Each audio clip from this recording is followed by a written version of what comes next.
तो ये हमारे मफतलाल जी बहुत बढ़िया। और कभी सम्मेलन कितना टेंशन हो जाते हैं। यहाँ तो पुलिस वाले नहीं, बहुत अच्छी बात है भाई साहब। ऐसे यहाँ पुलिस अगर पीछे खड़ी भी हो तो मैं यहाँ की पुलिस के बारे में कुछ नहीं कहूँगा। यहाँ की पुलिस बहुत बढ़िया है, बहुत बढ़िया है। जो दो वो रख लेती है।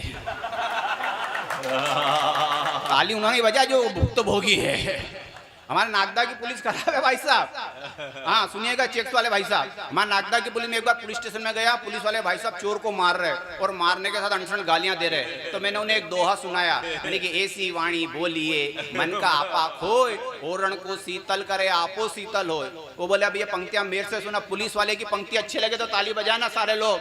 वो पुलिस वाला बोला कि ऐसी गाली दीजिए चोर चरण में आए, आधा माल खुद रखे और आधा हमें दे जाए।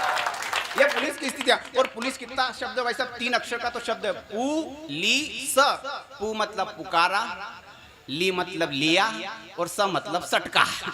इतना सा तो मामला है। तब जाके कुछ पंक्तियां पढ़ता हूँ कि पति ने पत्नी से कहा, पति ने पत्नी से कहा कि मैं पति की जगह गणपति होता तो कितना अच्छा होता। तू मुझे रोज देसी घी के लड्डू खिलाती तो मेरी हेल्थ सुधर जाती। तो पत्नी ने कहा तुम्हारी हेल्थ के साथ साथ मेरी भी तो हेल्थ सुधर जाती, मैं भी तो रोज देसी घी के लड्डू खाती और हर साल तुम्हारा विसर्जन करके नए गणेश जी ले आते।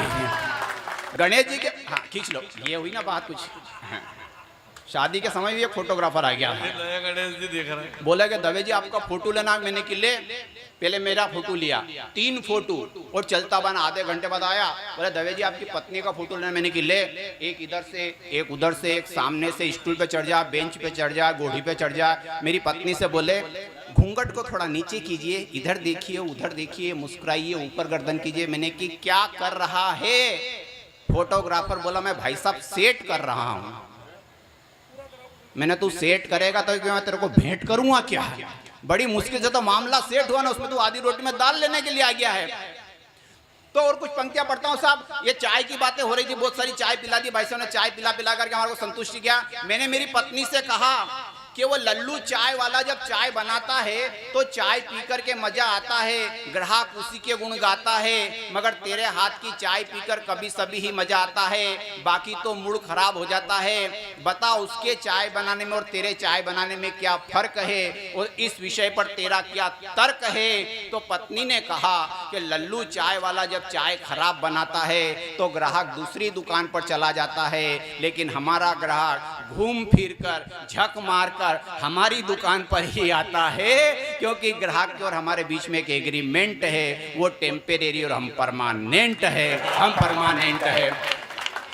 ना घर हो ना घर वाली हो, चाहे जेब भी खाली हो, मगर चाल ढाल हो मतवाली और एक बार धमाकेदार ताली हो, एक बार धमाकेदार ताली हो।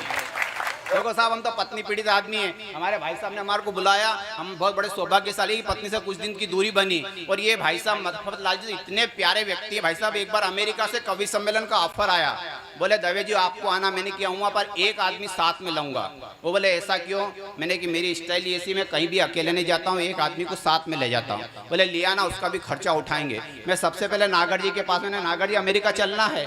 बोले अपने पास टाइम नहीं। गोपाल के पास, मैंने गोपाल तो क्या टाइम नहीं। मैंने कहा कोई ढंग का आदमी बताओ। तो कि हमारे यहाँ एक ही आदमी है मफतलाल जी अग्रवाल, मैं इनके पास। मैंने भाई साहब अमेरिका चलोगे? ये बोले चलने को तो अपन चांद पे भी चलेंगे पर पैसे कौन देगा? पहले ही यहाँ कार्यक्रम में बहुत सारे पैसे खर्च हो गए। और मैंने कहा भाई साहब टेंशन मत लो, पैसा सामने वाला देगा, बस आपको अंग्रेजी बोलना आनी चाहिए। इनने मेरे को ऊपर से नीचे तक देखा और बोला कमलेश दवे जितनी अच्छी अंग्रेजी मेरे को आती पूरे मथुरा में किसी को नहीं आती, मैं पत्रकार हूँ राष्ट्रीय स्तर का। मैंने क्या बात कर रहे थे कि हाँ सही कह रहा हूँ। अब ये और हम दोनों अमेरिका में, अपन भारतीय लोगों की क्या आदत है, अभी तो कई लोगों ने यहाँ तंबाकू खाई होगी और पिचकारी दरी के नीचे ही फेंक दी होगी। कई लोगों ने बीड़ी जला के उसी बुझाई ढिशक्यों, वो सुबह टेंट हाउस वाला रोए, अपने को कुछ नहीं। तो हम दोनों और भाई साहब कवि सम्मेलन में भीड़ जरा सी है, आप तो 1000 के भी नहीं है। कवि सम्मेलन होते हैं लाखों की भीड़ होती है। एक बार इतनी भीड़ थी कि उठने की जगह नहीं थी। एक लड़का उठ के गया कि यार मैं आता हूँ। तो दूसरे ने पूछा गोपाल ने कहाँ जा रहा है? तो क्या तंबाकू थूकने के लिए जा रहा हूँ। तो क्या बेवकूफ तंबाकू थूकने के लिए उधर जाने की जरूरत क्या है, पड़ोसी की जेब में थूक दे। वो बोला पड़ोसी की जेब में थूक दिया और उसको पता चल गया तो कि बेवकूफ घंटे भर से मैं तेरी जेब में थूक रिया, तेरे को पता चला क्या? ये घटना है भाई साहब। तो हम दोनों अमेरिका में, अब देखना लेना मजा हमारे मफतलाल जी और में, हम दोनों ने मूंगफली ली और छिलके रोड पे फेंक दिया। उधर से एक अंग्रेज आया हट्टा कट्टा चड्डा पहन के, और जैसे ही छिलके देखे अंग्रेजी में गाली देना शुरू, इडियट फिडियट एंड बैंड सेंड गवर्नमेंट मास्टर फास्टर। मैंने कहा मफतलाल जी गाली दे रहा है, ये बोले समझ में आ रही है। मैंने कहा अंग्रेजी में जवाब दो। ये बोले एक गलती माफ, दूसरी किसी ने गलती करी तो पूरी फाइल साफ। मैंने कहा ठीक। हम आगे बढ़े, हमने केले लिए और छिलके रोड पे फेंक दिए। और उधर से एक मैडम है स्कर्ट फिस्कर्ट पहन के, और जैसे ही छिलके पे पैर रखाया बापड़ी धड़ाम से गिर पड़ी और खड़ी होते से गाली देना शुरू, इडियट फिडियट एंड बैंड सेंड गवर्नमेंट। मैंने कहा मफतलाल जी गाली दे रही है। ये बोले समझ में आ रहा है। मैंने समझ में नहीं, अंग्रेजी में जवाब दो। अब मफतलाल जी का जवाब अच्छा लगे हो तो इस कवि सम्मेलन को कवि सम्मेलन ताली बजा करके इनने अपनी मूछ पे बढ़ दिया। उस समय मूछ बड़ी हुआ करती थी क्योंकि कुंवारे थे। शादी के बाद में ये फसल कट जाती है, और रोज रोज झुकने से तो अच्छा कि इस फसल को कटवा डालो और ताली बजा डालो। हाँ, तो इनने मूछ पे बढ़ दिया और कहा madam I beg to say that I am ill so I can not come to school, kindly grant me leave for 4 days, your obediently people X Y Z Mafatlal Agrawal, Surir Mathura Hindustan. वो इनका चेहरा देखती रहो, चुपचाप आगे चली। मैंने भाई साहब आपने ऐसी क्या अंग्रेजी बोली, इसकी तो बोलती बंद हो गई। ये बोले इसकी बोलती कैसे बंद नहीं होती, अभी तो मैंने एप्लीकेशन सुनाई। काऊ का निबंध और माइल स्कूल का निबंध पूरा याद था, जरूरत ही नहीं पड़ी। तो इनके लिए एक बार जोरदार ताली होनी चाहिए भाई साहब। और देखिए अपन तो पत्नी पीड़ित आदमी भाई साहब, कुछ पंक्तियां पढ़ता हूँ, सुनिएगा भाई साहब। संगीता तुम तो इन्हें देखकर मुस्कुराती रहो वरना ये उदास हो जाएंगे। अभी तो शहर में 2-4 हैं, कल से हजारों देवदास हो जाएंगे। देखो देवदास के नाम पे कितनी मुस्कुराहट आ गई आपके चेहरे पे। तो मुझे कुछ पंक्तियां, एक लड़के ने अपने दादाजी से कहा दादाजी आप छुप जाओ। दादाजी बोले क्यों छुप जाऊं मेरे स्कूल की मैडम आ रही है। अरे बेवकूफ, स्कूल की मैडम आ रही तो तू छुप, मैं क्यों छुपूं।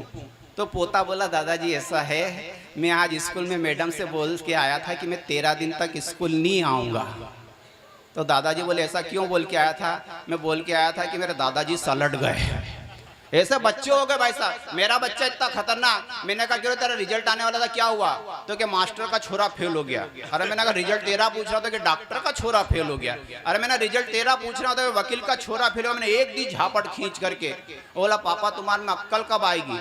मैंने क्यों, तो कि मास्टर का छोरा फेल, डॉक्टर का छोरा फेल, वकील का छोरा फेल, तो तुम कोई कलेक्टर हो जो तुम्हारी औलाद पास होगी। अरे मैंने कि पड़ोस की संगीता को देख, फर्स्ट डिवीजन पास हुई है। वो बोला उसका तो नाम मत लेना, उसको देखने के चक्कर में तो फेल हुआ हो। और अपन ताली नहीं बजा रहे, ताली बजा रहे ढंग से। तब जाकर के गुड़ देखते ही खाने की इच्छा होती है, नदी देखते ही नहाने की इच्छा होती है, माइक देखते ही गाने की इच्छा होती है, ढोल देखते ही बजाने की इच्छा होती है, चिलम हाथ में आते ही कस लगाने की इच्छा होती है, और लड़की को देखते ही मुस्कुराने की इच्छा होती है। नहीं, यहाँ के लोग बड़े शरीफ लोग हैं, सुरीर के लोग। अजय भाई, मैं बंबई की बात कर रहा हूँ, 60 साल का बुड्ढा भी अगर रोड पे जा रहा हो ना, सामने से 20 साल की लड़की आ रही है तो बासा यूं देखें चश्मे में से, भले ही सामने से ट्रक और बासा की फाइल निपट जाए, पर एक और इसमें किसी का कोई दोष नहीं है, ये वैलेंटाइन डे ने बिगाड़ा। हाँ, मेरे पड़ोस का एक लड़का 8 साल का सुबह सुबह तैयार हो गया 6 बजे। मैंने कह रहा तू 10 बजे पहले उठा नहीं, 6 बजे कैसे तैयार हो गया। बोले आज वैलेंटाइन डे है। अरे मैंने कहा हिंदी में समझा।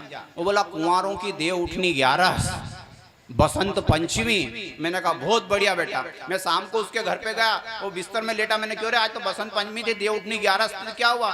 तो कि एक लड़की के बाप ने देख लिया तो ढोल 11 बना दी। ये घटना घटती है भाई साहब। तब जाके कुछ कहने की कोशिश करता हूँ कि लड़की को देखते मुस्कुराने की इच्छा होती है, त्योहारों पर घर को सजाने की इच्छा होती है, अहिंसा परमो धर्म का अलग जगाने की इच्छा होती है, गाय माता के वंश को बचाने की इच्छा होती है, मगर जो वतन के साथ गद्दारी करे उन्हें सूली पर चढ़ाने की और आतंकवादियों को देखते ही गोली से उड़ाने की इच्छा होती है, उड़ाने की इच्छा होती है। 4 पंक्तियां पढ़ता हूं कि बेटा अगर गलत हरकत करे तो उसे डांट देना चाहिए। देखता हूं मैं तालियों में कितना दम है आपके, कि बेटा अगर गलत हरकत करे तो उसे डांट देना चाहिए, बलि के बकरे की तरह उसे सूली पर टांग देना चाहिए, और आतंकवादियों से बात करने की जरूरत नहीं है। उन्हें बेटा अगर गलत हरकत करे तो उसे डांट देना चाहिए, फसल में अगर कीड़े लग जाए तो कीटनाशक छांट देना चाहिए, और आतंकवादियों से बात करने की जरूरत नहीं है। उन्हें तो बलि का बकरा समझकर उनकी गर्दनें काट देना चाहिए, काट देना चाहिए। और 4 पंक्तियां पढ़ता हूं कि वीरों का बलिदान सदा याद रहे, ये गुलशन सदा आबाद रहे, हम रहे न रहे, ऐ मेरे ईश्वर हिंदुस्तान सदा जिंदाबाद रहे, हिंदुस्तान सदा जिंदाबाद रहे।